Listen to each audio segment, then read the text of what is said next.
안녕하세요. 저는 결혼을 하고 효자가 되어버린 남편놈과 가부장적인 시부에게 질릴 대로 질려 이혼해버린 이혼녀입니다. 처음 결혼을 할 때만 해도 남편이 그렇게까지 효자놈은 아니었는데 시부의 재산 상속이라는 당근 앞에 세상에 둘도 없는 효자가 되어버리더라고요. 그러면 제가 어떻게 이혼까지 결심하게 되었는지 들어보실래요? 저와 남편은 평범한 맞선으로 만난 사이였어요. 첫 만남부터 대화가 잘 통했고 그 뒤로 만난 두 번째 만남과 세 번째 만남 역시 좋더라고요.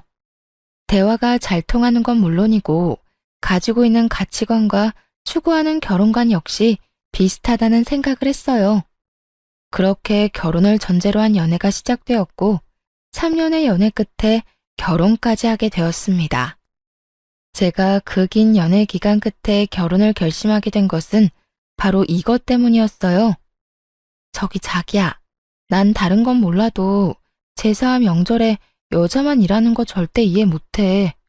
엄연히 이씨 집안 제사고 이씨 집안 조상 모시는 건데 왜 엄한 다른 집안 여자들만 고생해야 하는 거냐고.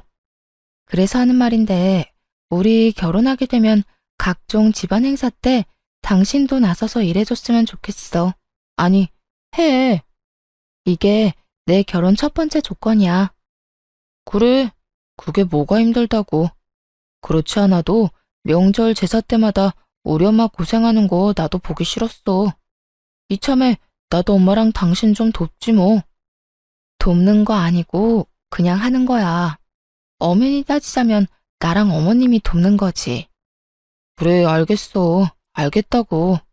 내가 말 실수했어. 앞으로 나도 같이 일할게. 그러니까 나랑 결혼해 줄 거지?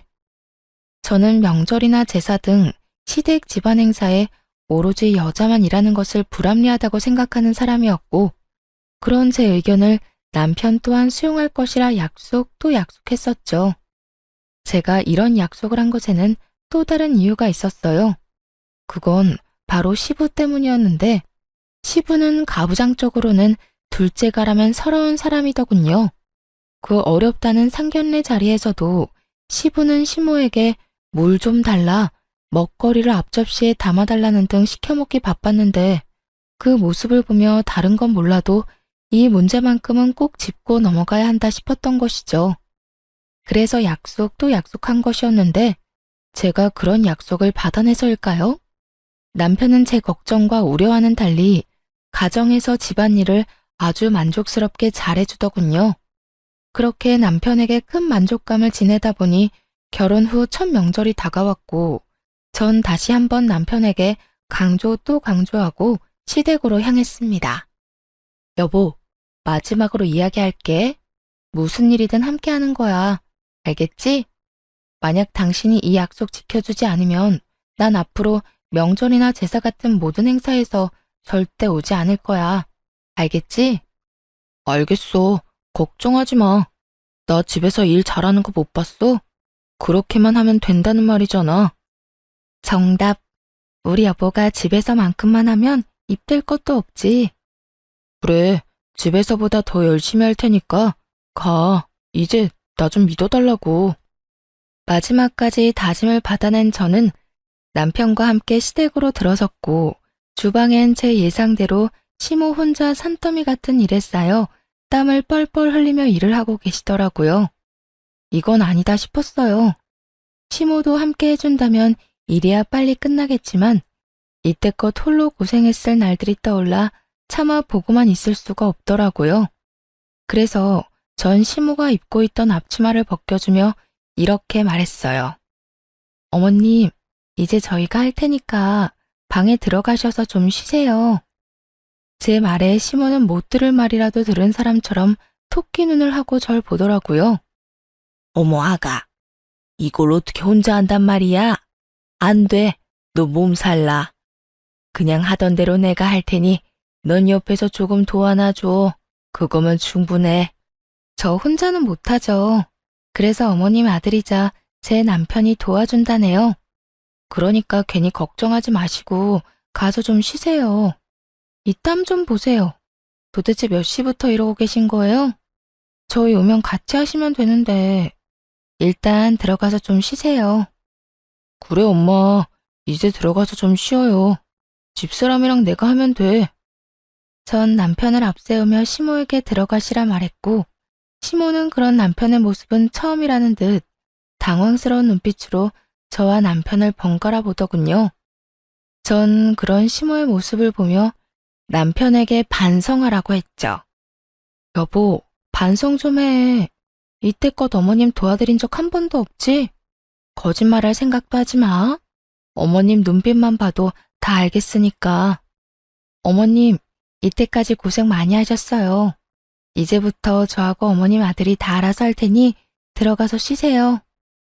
아무리 그래도 제가 뭘 할 줄 안다고. 너만 더 힘들 거야. 그러지 말고 나도 같이 하마. 아니에요. 어머님 아들 일 잘해요.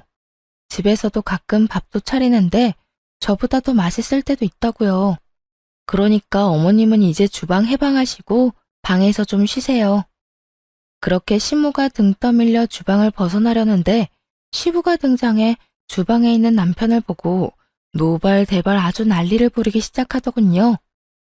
너 지금 주방에서 뭐 하는 짓이야? 얼른 못 나와? 당신은 뭐하고 서 있는 거야? 얼른 우리 장남 나오라고 못해? 아버님, 올해부턴 남편이랑 저랑 명절 준비하려고요. 어머님 나이도 있으신데 이제 주방 졸업시켜드려야죠. 뭐야? 재아가 네가 몰라서 그러는가 본데 우리 집에선 남자가 주방에 들어가서 뭘 하는 짓은 절대로 용납이 안 되는 그런 집안이다. 어디 남자가 주방 일을 해? 에이, 그런 집안 아닌 집안 따로 정해져 있는 것도 아니고 요즘 세상에 그런 말씀하시면 큰일 나요.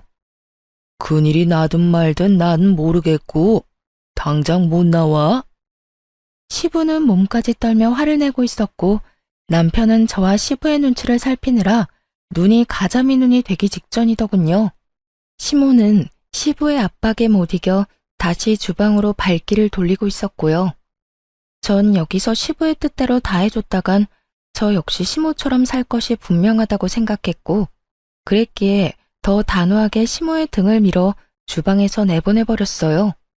그리고 남편을 바라보며 당신이 결정해 라는 무언의 압박을 보냈죠.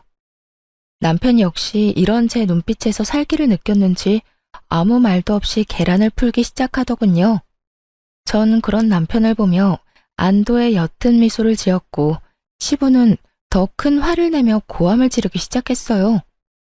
너 이 녀석, 지금 이 아비 말을 무시하는 게야? 당장 나오라는 말 못 들었어. 시부의 고함에 남편이 움찔하는 사이 전 시부에게 다가가 앞치마를 내밀며 이렇게 말했습니다. 아버님, 그렇게 싫으시면 아버님도 같이 해보세요. 막상 같이 해보시면 생각보다 괜찮으실 거예요. 제가 이랬더니 시부가 어떻게 했는 줄 아세요? 앞치마를 탁 쳐내버리곤 밖으로 나가버리더군요. 아예 집 밖으로 말이죠. 그렇게 시부가 밖으로 나가는 소리가 들리자 시모는 다시 저에게로 와 걱정과 우려 섞인 말을 하기 시작했어요. 아가, 너 어쩌려고 이래? 네가 몰라서 그러는데 네 시아버지 한번 화내기 시작하면 얼마나 무서운데. 네가 내 걱정되어서 그런 건 다 알지만 이젠 내가 네 걱정이구나. 어머님, 전 괜찮아요. 오늘 보시고도 그런 걱정이 되세요? 저는 걱정하지 마시고 앞으론 이런 힘든 일은 혼자 하지 마세요. 아들도 있고 며느리도 있는데 왜 혼자 이걸 다 하세요? 앞으로는 그러지 마세요. 시모는 어쩔 수 없다는 듯 고개를 끄덕였고 전 무사히 명절을 잘 보낼 수 있었습니다. 하지만 명절이 지나고 시부의 본격적인 복수가 시작되었죠. 아가, 네 시어머니가 몸이 안 좋아서 그러는데 와서 청소 좀 해라. 아가, 네가 해준 된장찌개를 먹고 싶구나. 아가, 오늘 볕이 좋아 이불을 빨아 널었더니 먼지 터는 게 문제구나. 퇴근하고 와서 먼지 좀 털려무나. 이렇듯 온갖 방법으로 저를 괴롭히려고 했었고 이 모든 연락은 제가 회사에 있을 시간에 심지어 받을 때까지 연락을 해대곤 했습니다. 상황이 이렇다 보니 일에 지장이 될 수밖에 없었고 다 무시할 수도 없는 상황이었어요. 제가 무시를 한다면 시무가 저를 대신해 들들 볶일 것이 자명했기 때문이죠. 그래서 전 시댁을 가되 절대 혼자 가지 않았어요. 남편을 대동해서 갔죠. 제가 청소를 하게 되면 남편에겐 식사 준비를 시켰고 제가 식사를 준비하게 되면 남편은 이불 빨래를 시켜버렸어요. 이불 먼지를 털던 날에는 그 어두운 밤에 잔디를 뽑는 것을 시켜버리기도 했죠. 저를 골탕 먹이려 일을 시키면 시킬수록 남편이 더 고생하는 것이 보이자 시부는 칠순을 핑계로 말도 안 되는 요구를 하기 시작하더군요. 나 이번에 칠순 잔치하기 전에 하고 싶은 게 있다. 생신 선물 말씀하시는 거죠? 뭐 가지고 싶으신 거 있으세요? 그럼 새로운 집이 가지고 싶다. 네? 집이요? 이사하시려고요? 아니, 이 집에 정이 많이 들어서 이사는 싫고 집 리모델링 좀 해다오. 리모델링이요? 아버님, 그게 한두 푼 드는 것도 아니고 저희한테 그렇게 큰 돈이 어디 있어요. 부모가 원한다는데 빚이라도 내서 해줘야 할 거 아니야. 구조도 좀 바꾸고 싶고 집도 영 어수선해서 안 되겠어. 그러니까 이번에 꼭 너희가 해줬으면 싶구나. 빚이라도 내서 해내라는 말을 듣는데 정말 기가 차서 콧방귀가 다 나더라고요. 어떻게든 부모가 자식에게 빚까지 내서 쓸데없는 리모델링을 해달라고 할 수 있는 것인지 이해도 되지 않았고요. 저희 시댁이요. 그렇게 오래된 구축 단독주택도 아니었고 구조도 꽤 잘 빠진 데다가 시무가 워낙 시부 닥달에 쓸고 닦고 해서 모델하우스보다 더 깨끗하게 잘 정리정돈된 집이에요. 그런데 그런 집을 싹 뜯어 고치겠다고 하니 이건 더 들어볼 필요도 없이 저를 초장에 잡겠단 말로밖에 들리지 않더라고요. 그래서 전 시부를 보며 단호하게 말했죠. 아버님, 저희 그럴 돈 없어요. 아버님 원하시는 대로 다 해드리려면 몇백이 아닌 몇천이 들 건데 그걸 빚내서 해드리고 저희는 어떻게 생활하고 살아요? 저희는 손가락만 빨고 살 순 없잖아요. 하여튼 아버님이 뭐라고 하시든 저의 능력이 안 돼 리모델링을 못 해드리니 섭섭해도 이해해 주세요. 그러면 저희 가볼게요. 전 긴 말 들을 것도 없이 남편의 팔을 잡아 끌어 집으로 돌아왔고 돌아와 남편에게 하소연하고 있으니 남편의 전화기로 시부한테서 연락이 오더군요. 전 남편에게 스피커폰을 해서 받으라고 했고 남편은 제가 시키는 대로 전화를 받았어요. 이 한심한 놈아, 이런 식으로 계속 이 마누라한테 질질 끌려다닐 거야? 에이, 아버지, 제가 또 언제 질질 끌려다녔다고 그러세요. 집사람 말이 다 맞으니까 그냥 듣고만 있었던 것뿐이지. 맞기는 뭐가 맞아? 이러니까 내가 너 보고 한심하다고 하는 거야. 너 그런 식으로 마누라한테 끌려다니면 죽도 밥도 안 돼, 이 녀석아. 집안의 가장이 큰 소리 쳐야 가정이 올바르게 돌아가지. 어디 안 여자가 가장보다 큰 목소리를 내? 너 이 아버지 말 새겨들어. 너 그대로 네 마누라 말 듣고 살다간 다 늙어서 밥 한 그릇도 못 얻어먹어, 이 녀석아. 에이, 집사람 그런 여자 아니에요. 그리고 밥 좀 못 얻어먹으면 뭐가 어때서요? 제가 차려 먹으면 되죠. 저 요리 잘해요, 아버지. 남편은 시부의 호통을 요리조리 잘도 피해 다녔고 시부는 그런 남편의 대답에 도저히 안 되겠다 싶었는지 최후의 조건을 내걸더군요. 저로서는 정말 가관일 수밖에 없는 조건을 말이죠. 너, 이 아비 말 잘 들어라. 만약에 네가 이번에 네 마누라 제대로 휘어잡아서 우리 집 리모델링 해주면 내가 내 재산 다 주마. 네 누나는 땡전 한 푼 주지 않고 너 다 준다 이 말이야. 정말이세요? 정말 누나하고 나누는 게 아니라 저 다 주신다고요? 그래, 네가 원하면 내가 각서도 써주마. 그러니까 네 마누라는 네가 알아서 휘어잡고 살아. 그 증거로 우리 집 리모델링도 해주고. 너도 알지?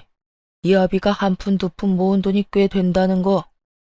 네 마누라 말 듣고 리모델링 비용 아끼다간 더 큰 재산 잃게 되는 꼴이란 거 명심하고 앞으로 알아서 행동해.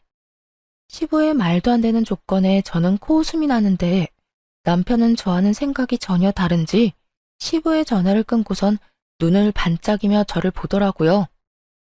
왜? 뭐? 그 눈빛은 뭐야? 아니, 당신도 방금 다 들었잖아. 우리 아버지가 재산 다 우리 준다는 말. 들었지. 애초에 말도 안 되는 말. 뭐가 말이 안 된다는 거야? 우리 아버지 한다면 하는 분이셔. 그래서 뭐 어쩌자는 거야? 본론만 말해. 어쩌자는 거긴. 그냥 투자한다고 생각하고 리모델링 해주면 안 돼? 그리고 우리 집에선 내 말 좀 잘 듣는 연기도 좀 해주고. 그것만 하면 아버지 재산 우리 누나한테는 주지도 않고 나한테 다 주신다잖아. 당신만 눈 딱 감고 아버지 원하는 대로 내내 하고 살면 꽁돈이 생기는데 그것도 못 해줘? 남편은 이미 시부의 말에 현혹되어 눈이 반쯤 풀린 듯 했어요.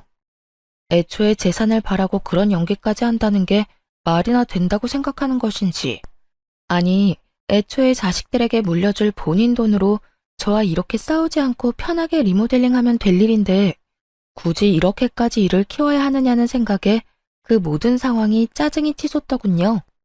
여보, 내 말 잘 들어?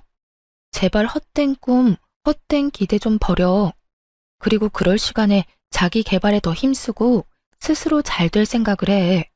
재산 바라고 마누라한테 쥐죽은 듯이 내내 하라는 말이 나와? 우리 결혼하기 전에 한 약속 잊었어? 그 약속이 갑자기 왜 나와? 그냥 아버지 원하는 대로 고분고분하게 있고 리모델링만 해달라는 말이잖아. 그 말이 그 말인 거 정말 이해를 못했어? 고분고분 내내만 하라는 말이 명절이고 나발이고 시댁 와서 시키는 일이나 혼자 다 하고 아버님이 뭐라고 하든 당신이 큰 소리를 내든 그냥 쥐죽은 듯이 살란 말 아니야? 난 그렇게는 못 살아. 내가 말했지? 이씨 집안 종살이나 하려고 결혼하는 거 아니라고. 당신은 어머님께서 한평생 그렇게 고생하는 거 보면서도 느끼는 게 없어? 나도 그렇게 살았으면 좋겠냐고. 한평생 그러라는 게 아니라 적어도 아버지 돌아가실 때까지만 참으면 되는 일이니까 그렇지. 참도 효자다, 효자. 재산 때문에 아버님 돌아가시라고 모사라도 지내지 그래? 다, 당신은 무슨 말을 그렇게 하냐? 난 말이 그렇다는 거지. 말이 그렇든 말든 난 절대 싫으니까 당신도 그렇게 알고 다신 이런 이야기 꺼내지도 마. 난 지금 아버님도 아버님이지만 당신도 이해가 안 돼. 재산 들먹이면서 며느리 기죽이려고 몇 천은 좋게 드는 리모델링 해내라는 아버님이나 그런 아버님 말에 눈 뒤집혀서 마누라한테 쥐죽은 듯이 살라는 당신이나 둘 다 이해 안 되기는 매 한 가지라고. 나라고 뭐 당신이 이해되는 줄 알아? 그 한 번 눈 딱 감으면 생기는 돈이 얼만데. 몇 년만 고생하면 우리 고생도 덜 해도 되고 당신도 좋고 나도 좋은데 왜 싫다고 하는 거야? 당신만 좋겠지. 고생은 나만 할 거니까. 하여튼 난 싫다고 했다. 분명히 말했어. 그렇게 저와 남편은 서로를 이해하지 못한 채 대화를 마무리하게 되었고 서로의 감정만 상하게 되어버렸죠. 한번 상해버린 감정을 되돌리기엔 많은 시간이 필요했고 그 감정을 되돌리기도 전에 시부의 생신이 다가왔습니다. 그 문제의 칠순이 말이죠. 당연히 리모델링은 해주지 않았고 그것에 마음이 잔뜩 상해버린 시부는 동네 잔치 규모로 집에서 잔치를 연다고 하더군요. 도와주실 분들은 전혀 부르지 못하게 했고 오로지 저와 시모에게 모든 일을 다 하라고 하더군요. 많아도 20명은 안 넘을 거다. 여자 2명이서 충분히 다 할 수 있지. 음식은 대충 손 가는 대로 반찬거리 몇 가지 하고 집으로 돌아갈 때 떡하고 과일 좀 싸주면 되지 않겠소? 하여튼 이번엔 솜씨 발휘한다고 생각하고 잘 준비해. 괜히 사람들 불러놓고 망신살 뻗치게 하지 말고. 이렇게 이야기하는데 정말 미쳐버리겠더라고요. 말이 좋아 20인분이지 그걸 심오화제가 어떻게 하겠어요? 남편이 돕는다고 한들 큰 도움이 되지 못할 것이 뻔하기도 했고 사이도 대면대면에 지극정성으로 돕지 않을 것이 뻔하기도 했죠. 결국 전 출장 뷔페를 예약하게 되었고 그 사실을 안 시부가 또 노발대발 난리를 피워대더군요. 뭐? 출장 뷔페? 내가 한 말은 어디로 들은 게야? 집에 여자가 2명이나 있는데 사람을 부르기는 왜 불러? 여자가 2명밖에 없으니 사람을 부르죠. 아버님, 2명이 아무리 난다긴다 해도 20인분 만들어내는 건 불가능해요. 괜한 오기로 음식 준비해냈는데 맛도 없고 보기에도 형편없으면 그게 더 아버님 망신 아닐까요? 망신은 뭐가 망신이야? 모든 정성이 중요한 법인데. 그리고 네 시어미는 혼자서도 사람들 대접 다 하고 살았다. 이젠 너도 있는데 그 뭐가 힘들다고 뷔페를 불러? 얼른 취소하지 못해? 네, 못해요. 아버님도 이제 나이도 있으시고 힘들어서 그렇게는 못하세요. 때려 죽이신다 해도 안 되는 건 안 되는 거라고요. 1, 2인분도 아니고 20인분 가까이 되는 음식을 어떻게 해요? 무엇이 어째? 내가 살다 너같이 되바라진 며느리가 있다는 이야기는 듣도 보도 못했다. 어디 시아버지 생신날 손수 끓은 미역국도 대접 안 하고 넘어가려고? 아, 그건 걱정하지 마세요. 미역국은 제가 끓여드리려고 미역 불리고 있으니까. 그러면 됐죠? 되긴 뭐가 돼? 당장 취소하라는 내 말 아직도 못 알아들은 게야? 넌 시아비 생신상도 안 차리려면 시집은 왜 온 거야? 아버님, 저 생신상이나 차리자고 시집 온 거 아니에요. 아버님 아들이자 제 남편이랑 잘 먹고 잘 살려고 시집에 온 거예요. 그러니 뷔페 취소는 못하고요. 아버님이 포기하세요. 시부는 화가 머리끝까지 난 상태였고 저 역시 물러설 순 없는 노릇이었죠. 그렇게 양보 없는 치열한 다툼은 계속되고 있었고 결국 시부의 입에선 이런 말이 나오더군요. 포기? 포기는 너나 해. 난 그딴 음식들로 내 사람들 대접 못한다. 집에서 만든 음식이 아니면 대접할 생각도 없으니 네가 끝까지 그렇게 우긴다면 잔치를 하지 않으마. 정말 웃기지 않나요? 칠순 잔치를 안 하면 누구 손해인지 정녕 모르는 시부는 저 말을 당당하게도 내놓고 있었고 전 그런 시부의 말에 조금의 흔들림도 없이 이렇게 말해주었습니다. 저 역시 20인분 잔치상은 절대 못 차리니 정 싫으시면 그렇게 하세요. 다 취소하시라고요. 뭐야?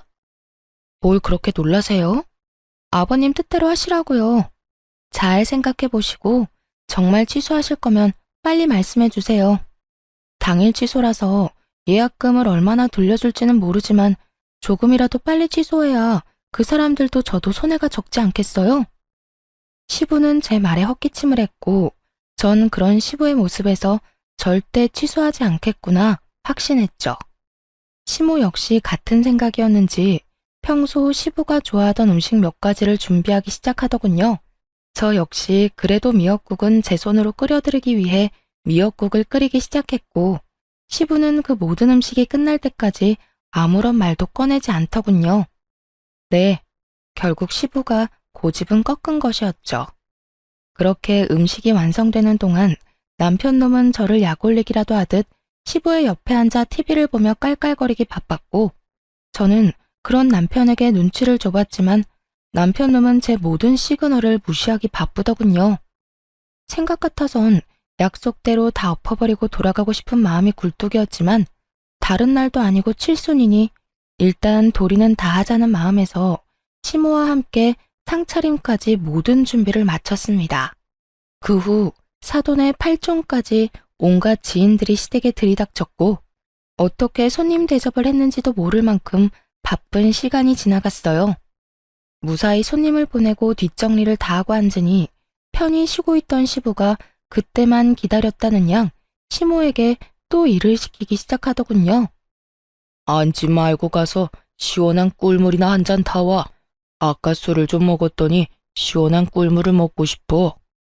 듣는 제가 화가 치솟는 그 상황에 시모는 익숙하다는 듯 주방으로 가더니 이내 꿀물 한 잔을 가지고 와 시부에게 내밀더군요. 거기까지만 해도 어이가 없는데 시부는 시무가 타준 꿀물을 입에 대지도 않고 거칠게 잔을 탁 하고 내려놓더군요. 시원한 거라고 했잖아. 시원한 건 몰라? 얼음에 타달라는 말이잖아. 하여튼 뭐 하나 제대로 하는 일이 없어. 이거는 당신이나 마시든가 하고 당장 얼음 가지고 와. 아이고, 그냥 좀 먹어요. 아까 손님들 대접한다고 얼음 다 쓰고 없어요. 없으면 사오면 되는 거 아니야? 요즘 세상이 얼마나 좋아졌는데. 당장 편의점 가서 얼음 사와 당장. 내가 이런 것까지 일일이 가르쳐 줘야겠어? 제가 나서면 시무가 곤란해질까 싶어 웬만하면 그냥 두고만 보려고 했는데 도저히 가만히 있을 수가 없더라고요. 고생했다. 오늘 많이 힘들었지. 이런 말 한마디만 해줘도 제 맘이 그렇게까지 화가 나지 않았을 텐데 시부는 그런 말은 아예 뇌 속에 존재하지도 않는 사람처럼 구는데 정말 참을 수가 없는 지경이었어요. 그래서 전 결국 시부의 옆에 앉아 부른 배를 통통 두드리고 있는 남편을 보며 이렇게 말했어요. 여보가 좀 다녀와. 내가? 그러면 어머님이 가셔? 아님 내가 가? 우리 둘 다 이때껏 차리고 치우고 하다가 이제 궁둥이 붙이고 앉은 거 못 봤어? 당신 보니까 소화도 안 되는 것 같은데 당신이 좀 다녀와. 얼른. 아버님 지금 당장 얼음 넣은 꿀물이 드시고 싶다잖아. 아무리 저와의 감정이 좋지 않더라도 양심이 있다면 그리고 제자리에 잘 달려있다면 당연히 남편이 가줄 거라 생각했습니다. 그만큼 시무와 저는 눈코 뜰 새 없이 고생을 했고 그에 비해 남편은 앉은 자리에서 먹느라 바빴으니까요. 그런데 남편은 이런 저의 예상을 와장창 조각내버리는 말을 짓거리기 시작하더군요. 나? 싫은데? 나 지금 배불러서 꼼짝도 하기 싫어. 그러니까 엄마가 정 걱정되면 당신이 가. 그러면 되겠네.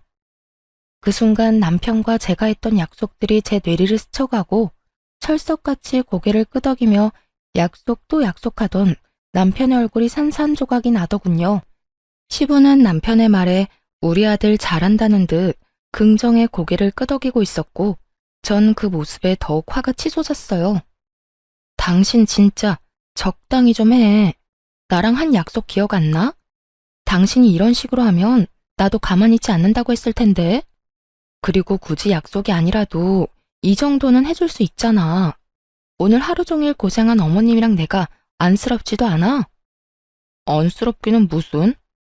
우리 엄마는 당신 시집 오기 전에 더한 일도 혼자 다 했어. 그리고 당신도 그래. 시집 왔으면 시댁 가풍에 따라야지. 그까진 약속이 뭐라고 이렇게 날 들들 볶아대는 거야? 그까진 약속 각서라도 쓴 것도 아니고 난 할 만큼 했거든. 그러니까 당신이나 적당히 해. 우리 부모님 다 듣는 데서 이게 뭐 하는 짓이야? 감히 하늘 같은 남편한테. 하늘 같은 남편? 그래, 하늘 같은 남편. 그리고 말이 나왔으니까 하는 말인데 당신만 참으면 우리 집에 큰 소리 날 일도 없어. 큰 소리만 안 나겠어? 나도 편안하게 우리 아버지 재산 다 받을 수도 있고 그러면 나만 좋은 거 아니라고 했잖아. 그 재산 받으면 나 혼자 다 쓰는 것도 아니고 다 우리 거가 되는 건데 당신이 조금만 우리 아버지 비위 좀 맞춰주면 안 되냐? 꼭 이렇게 사사건건 다 걸고 넘어져야겠어? 그 순간 머릿속이 하얘지며 이혼이 떠오르더군요. 말이 좋아야 비위이지 남편 말은 그야말로 시댁 종노릇이나 하면서 평생 살라는 말인데 그걸 제가 왜 참고 살아야 하나 싶었어요. 전 그렇게 살려고 결혼한 것도 아니었고 이런 남자란 걸 알았으면 애초에 결혼 따윈 하지 않았을 테니까요. 내가 사사건건 다 걸고 넘어지는 게 아니라 사사건건 말도 안 되는 소리를 아버님이랑 당신이 하는 것뿐이야. 그리고 난 그딴 돈 필요 없거든? 내가 말했지? 그 돈 받을 때까지 고생하는 사람은 나뿐이라고. 당신만 귀한 자식 아니야.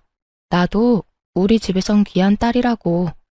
그러니까 남의 집 귀한 자식 종 취급할 생각하지 마. 이게 무슨 종 취급이야. 어른한테 말대꾸하지 말고 좋은 게 좋은 거라고 하면서 잘 살자는 말인데. 아버님은 제 손으로 물 한 잔 떠다 먹는 법이 없고 당신 또한 그런 아버님 옆에 앉아서 날 부려먹겠다고 눈을 반짝이고 있으면서 종 취급이 아니라고? 입은 삐뚤어졌어도 말은 바로 해라. 그게 종 취급이야. 가만히 앉아서 남자라는 이유로 여자들 부려먹는 거. 아버님이야. 워낙 그러고 살아오신 세월이 있으니 100번 양보해서 그럴 수 있다고 치자. 당신은 뭐야 도대체? 보고 배울 게 없어서 지금 그딴 걸 배워? 내가 진짜 살다 이렇게까지 사람 무시하는 몰상식한 사람들은 처음이야. 마지막이라고 생각하니 못할 말이 없더라고요. 물론 제가 못할 말이 없도록 남편이 판을 잘 깔아주기도 했고요. 제 입에선 그간의 우라가 터져나오고 있었고 제 말을 듣고 있던 남편은 더는 참을 수 없다는 듯 손을 올리더군요. 남편의 손과 제 뺨이 맞닿는 순간 이게 무슨 일인가 싶어 사고가 멈춰버리더군요. 이게 현실인가 꿈인가, 정말 이게 현실이 맞나 하는 생각에 혼란스럽게까지 했습니다. 그렇게 제가 황당함에 사고가 멈춰버린 순간 시모가 자리에서 일어나더니 저를 대신해 남편에게 똑같이 되돌려주더라고요. 아무도 예상하지 못한 시모의 행동에 남편 역시 당황하며 볼을 매만지며 눈을 끔뻑이고 있었고 시부는 호통치기 시작했어요. 당신 지금 뭐 하는 짓이야? 미쳤어? 감히 누구한테 손을 대? 누구한테 손을 대기는요? 내 아들한테 손댔어요. 뭐 문제 있어요? 내 배로 낳은 내 자식한테 이 정도 할 자격도 없어요? 아니 이 옆에 내가 진짜 미쳤나? 정신 못 차려? 어디 감히 소리를 질러? 시부는 더 큰 호통으로 시모를 대하고 있었고 시모는 더는 못 참겠다는 듯 앞에 놓인 꿀물을 시부에게 그대로 부어버리곤 참았던 말을 쏟아내더군요. 내가 웬만하면 애들 다 보내고 이야기하려고 했는데 도저히 안 되겠네. 일단 너는 지금 네 마누라한테 뭐 하는 짓이야? 새애기가 너한테 그리고 우리 집안에서 이런 취급이나 당하려고 시집 온 줄 알아?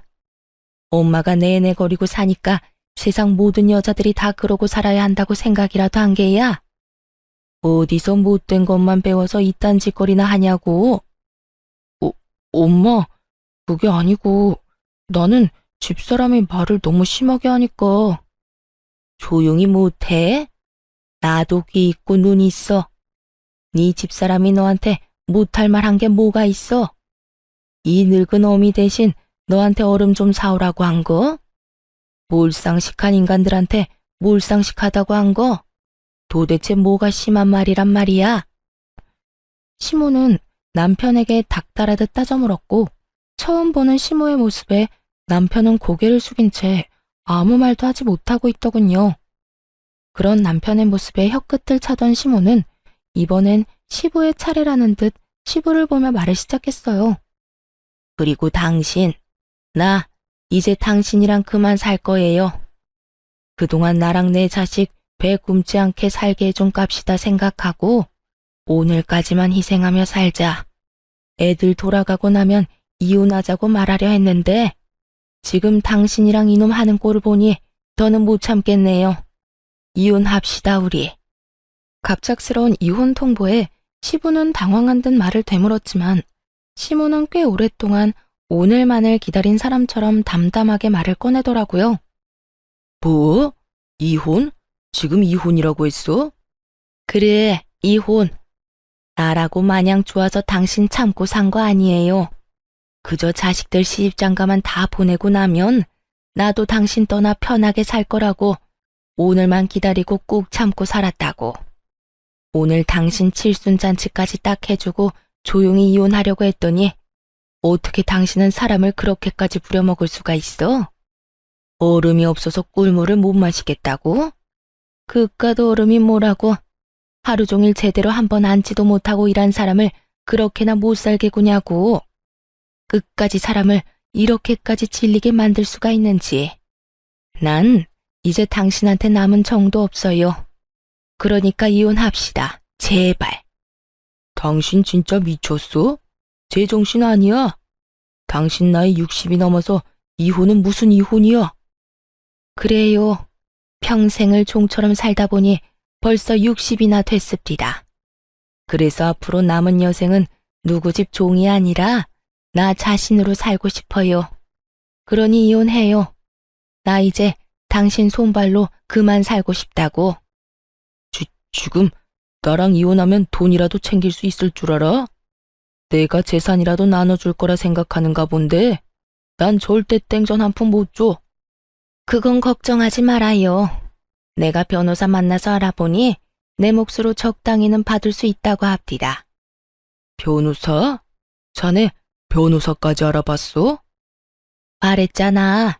꽤 오래 준비했다고. 그러니까 시끄럽게 굴지 말고 조용히 이혼해요. 아가, 가자. 너도 여기 더 있어봤자 좋은 꼴 못 본다. 네, 어머님. 결국 시모는 이혼을 통보해버렸고 저 역시 남편과의 이혼을 생각하고 있었으나 일단 상황이 그러하니 아무 말 않고 시모를 모시고 집으로 돌아왔어요. 저희 집에 들어서자마자 시모는 긴장이 풀리는지 그대로 주저앉아 저를 보며 미소를 지어 보이더군요. 전 그런 시모에게 엄지척을 해드렸고요. 어머님, 대단하세요. 도대체 언제부터 준비하신 거예요? 그저 참고 사실 줄 알았는데. 한평생 계획하고 있었지. 처음엔 이혼이 무서워서 못했고, 그 뒤론 자식들 배불리 키우느라 못했고, 그 뒤론 자식들 결혼시키느라 또 못하고, 그렇게 키운 자식이 너한테 하는 꼴을 보는데 내가 아차 싶더구나. 저 녀석이 날 보고 커서 당연히 여자는 참고 사는구나 싶은지 오늘 저딴 식으로 구는 걸 보는데 아가야, 내가 미안해. 그런 험한 꼴 당하게 해서 말이다. 아니에요, 어머님. 자식 잘못이 다 부모 잘못이 아니에요. 그러니 그런 생각하지 마세요. 그렇게 시모와 전 한참 동안 대화를 나누었고 대화를 나누고 있으니 남편이 씩씩거리며 집으로 들어오더니 득달같이 시모에게 화를 내기 시작하더군요. 엄마, 나이 먹고 이혼은 무슨 이혼이야. 이때까지 잘 살았잖아. 네 눈엔 엄마가 잘 산 것 같아? 엄마 하루하루 네 아빠 때문에 피 말리면서 살았어. 난 이제 하루를 살더라도 내 생각만 하고 내가 살고 싶은 대로 살 거니까 너도 아무 말 하지 마. 엄마 지금도 마음대로 살고 있잖아. 집에서 아빠가 벌어둔 돈 쓰면서 집안일이나 하면서 편하게 살고 있으면서 뭐가 그렇게 불만이 많아? 그냥 살던 대로 살아. 나이 먹고 이게 무슨 주책이야?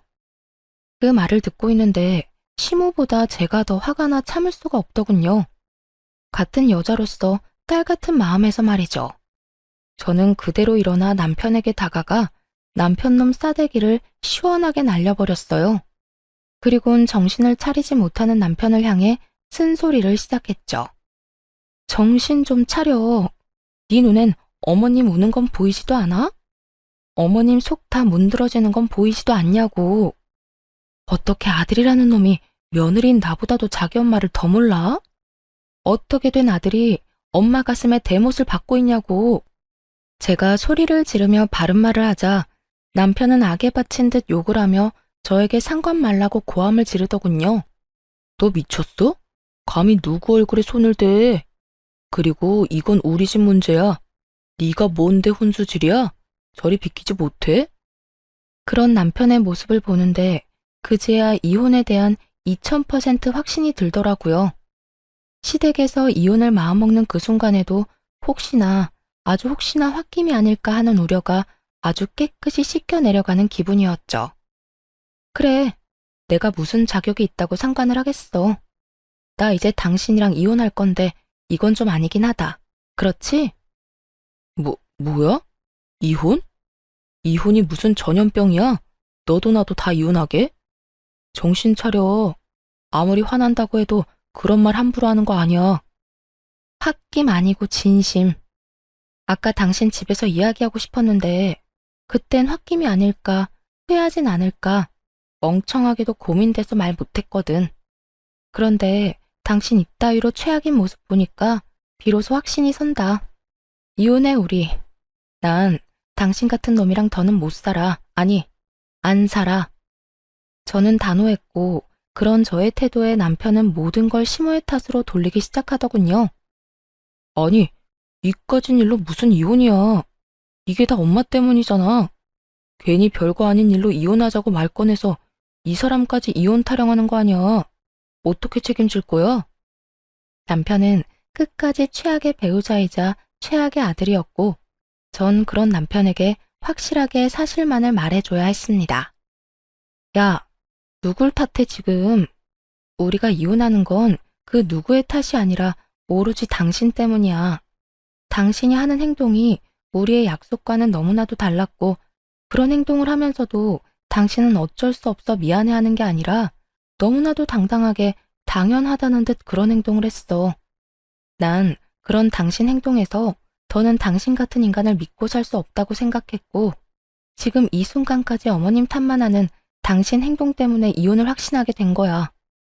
그러니까 어머님 탓할 생각은 하지도 마. 참나, 야, 누가 이혼하자고 하면 무서워할 줄 알아? 나도 좋다 이거야. 우리 아버지가 너랑 이혼하고 오면 더 좋아하시겠네.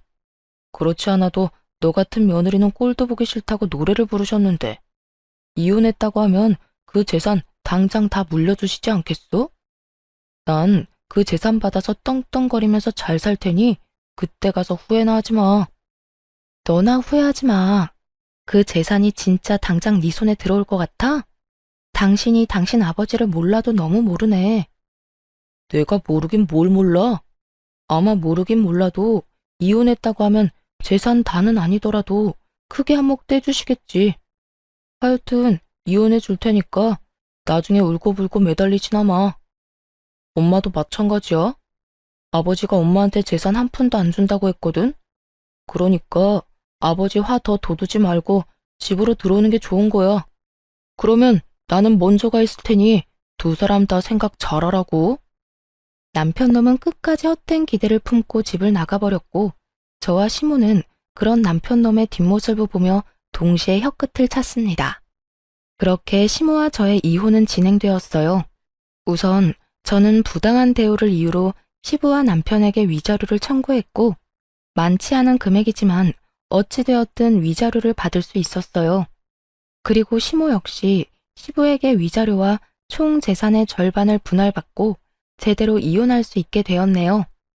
끝까지 이혼을 거부하던 시부는 이혼이 선고되던 그날 눈물까지 흘리며 시모에게 매달리는 모습을 볼 수 있었죠.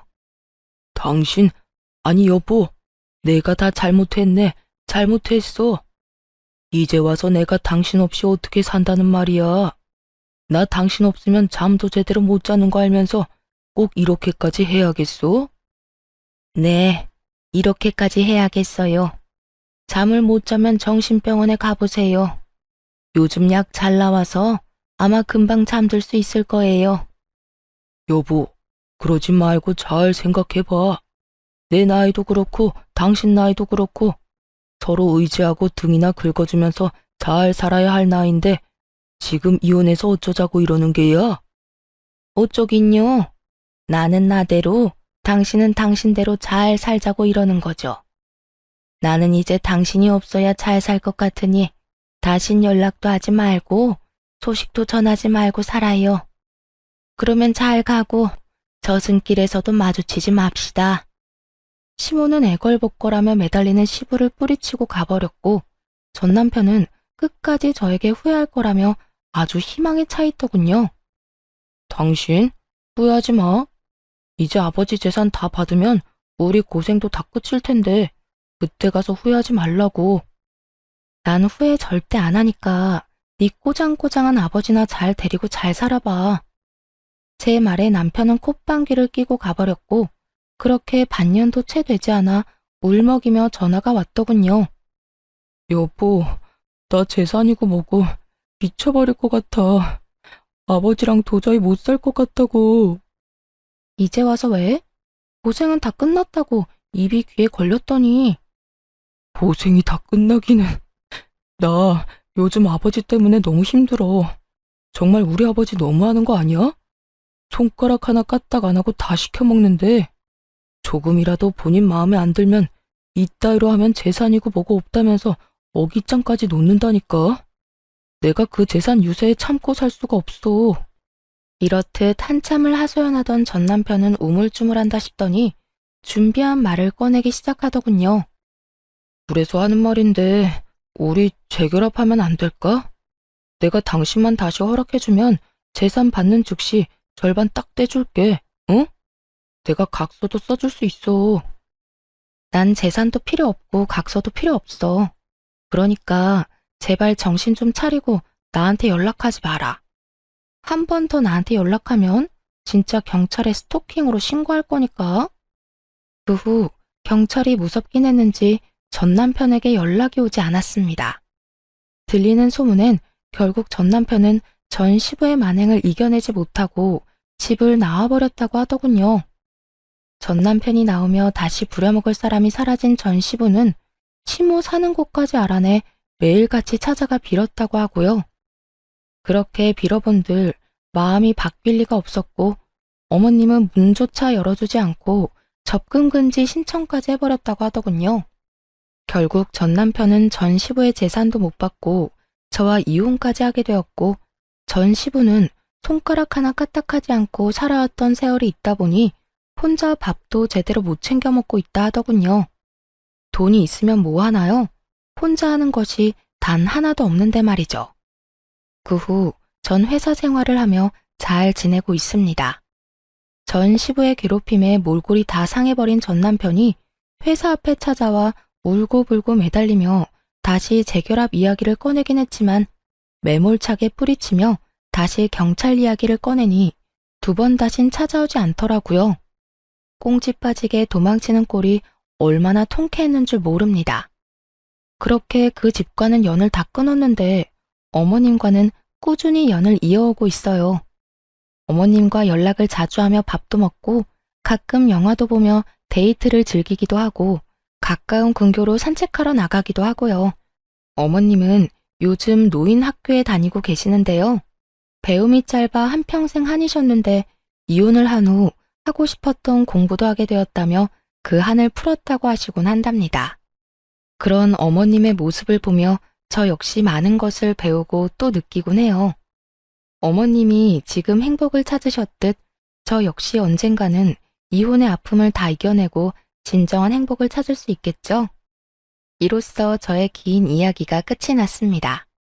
저의 긴 이야기 끝까지 함께 해주셔서 감사합니다. 행복하세요.